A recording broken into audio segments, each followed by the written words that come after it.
Salam dəyərli izləyicilər, hər vaxtınız xeyir olsun. Bizim bucaqdasınız. Bizim bucaqda bu dəfə sağlam qidalanmadan danışırıq. Qonağımız isə qida təhlükəsizliyi hərəkatının rəhbəri, sağlam qida üzrə mütəxəssis Məsəti Hüseynovadır. Xoş gördük sizi Məsəti xanım. Salam, xoş gördük. Sağlam qidalanmadan danışaq. Sağlam qidalanma necə olmalıdır? İlk belə başlayaq. Son dövrlərdə sağlam qidalanma öz əsl mənasından çıxıb bir dəb halını alıb və bəzi insanlar sağlam qidalanma dedikdə düşünür ki, sadəcə meyvə-tərəvəz yeməlidir və yaxud da 2-3 litr su içməklə bunu həll eləmiş olurlar və yaxud da ki, bir çox qidalar var, xüsusilə də milli mətbəximizə aid olan qidalar. Düşünürlər ki, o qidalar sağlam qidalanmaya aid deyil. Ona görə sağlam qidalanma deyəndə bunu mütləq şəkildə düzgün bilmək lazımdır. Hər bir insanın yaşı, cinsi, fiziki aktivliyi, fərdi xüsusiyyətləri, allergik reaksiyalarının olub-olmaması nəzərə alınaraq gündəlik ona uyğun qəbul edəcəyi qidalar və bu qidaların tərkibində də makro və mikro elementləri əhatə eləyəcək və çox emal prosesindən keçməyən qidalar sağlam qidalanmaya aiddir və mütləq şəkildə sağlam qidalanmada faydalı qida da olsa, həftənin günləri ilə birlikdə müxtəlif çeşidliliyi qorumaq lazımdır. Çünki məsələn bir qida, tutaq ki, meyvə ola bilər, çox faydalıdır, amma biz hər gün ondan istifadə ediriksə, artıq orqanizmə o ilk gündəki kimi faydanı vermir. Ona görə müxtəlif çeşidlilik burada öz rolunu göstərir.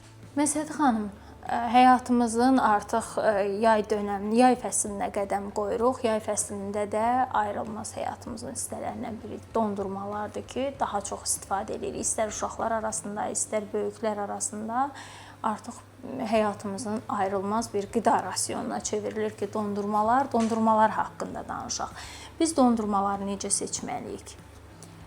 Dondurmalar təbii ki, əvvəl zamanlarda daha çox yay mövsümünün qidası olsa da, qeyd etdiyimiz kimi müasir dövrdə demək olar ki, artıq bütün mövsümlərdə qəbul olunur və dondurmanın da əsas xammalı yenə də kərə yağı, süd, qaymaq, onlardan istifadə olunur, şəkər və yaxud da yenə də meyvələrlə dadlandırıla bilər. Və süd məhsulu tez xarab olmağa meyilli olduğuna görə saxlama ömrü az olur. Xüsusilə bu çəki ilə satılan, gündəlik hazırlanan dondurmalar ən çox risk mənbəyidir. Bəzən biz onların istehsal tarixini görə bilmirik.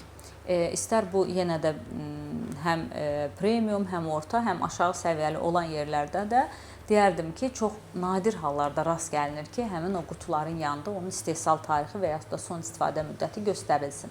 Əksər hallarda da onlar bəzən açıq şəkildə soyuducuda saxlandığına görə, mal qonşuluğu prinsipi pozulduğuna görə bəzən çarpaz çirklənməyə də səbəb olur. Ona görə əmin olmadıqları yerdən bu çəki ilə satılanı almaq tövsiyə olunmur. Digər bir məsələ emal olunmuş məhsullar. Əgər sadə dondurmadırsa, bəzən 6 aya kimi qalırsa, 1 ilə kimi qalırsa, bu onun tərkibindəki kimyəvi maddələrə, konservantların hesabınadır.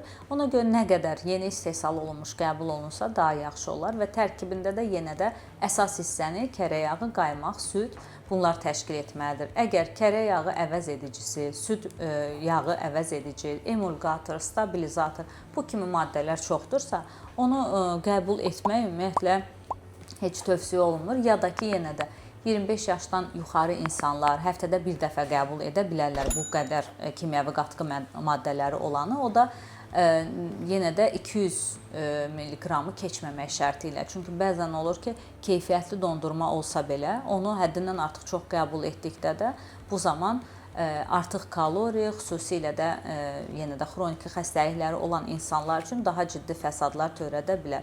Ancaq açıqda satılan dondurmalar isə yenə də keyfiyyətli olsa da, bu zaman az yaşlılarda, yuxarı yaşlı insanlarda fəsadlar törədə bilər ki, ona görə bu məqamlara diqqət etmək və miqdarını keçməmək lazımdır.